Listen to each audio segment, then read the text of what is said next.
The Israelites are out of Egypt. Pharaoh and his armies are just memories.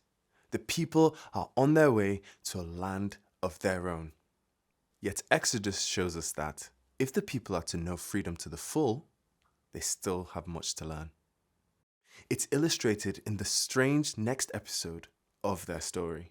You need to know that Egypt is surrounded by desert.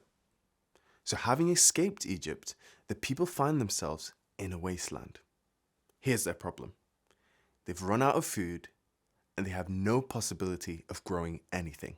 The people quickly get desperate. Their desperation leads them to turn against Moses and against God. If only we had died by the Lord's hand in Egypt, they say. There we sat around pots of meat and ate all the food we wanted.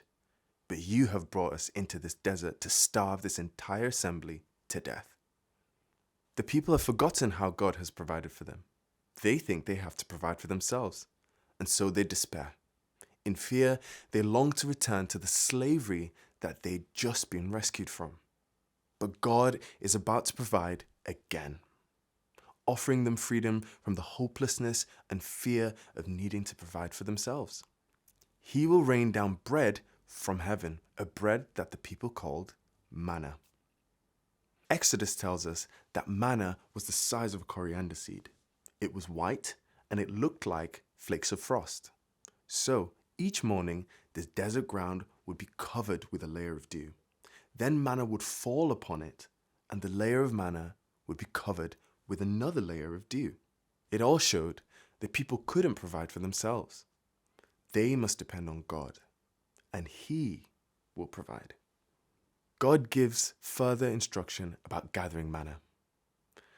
The people must only gather as much as their family needs for the day ahead. They mustn't hoard it or keep it overnight. But on Fridays, things are different. On Fridays, they could gather a double amount. They could then spend the Sabbath resting and worshipping God. To our ears, these extra instructions seem strange. It all seems quite inefficient. Why couldn't God have provided months' worth of manna in one go, or even just a week's worth? Some Israelites felt the same way.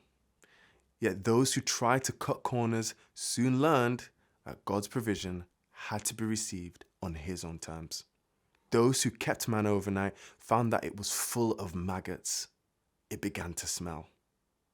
Elsewhere, the Bible explains why God set things up in this way. I did this so that you might know that I am the Lord, your God. Rather than being chained to the anxiety of having to provide for themselves, God wants His people to know the freedom of relying on Him daily, person by person, family by family, whatever their place in society. In teaching them this daily rhythm, God is setting His people free. They never need despair. Yes, they are needy. Yes, they require His help. But there will never be a day in which He won't provide. And as we learn these same rhythms of dependence, we can be set free from our fear and self-reliance.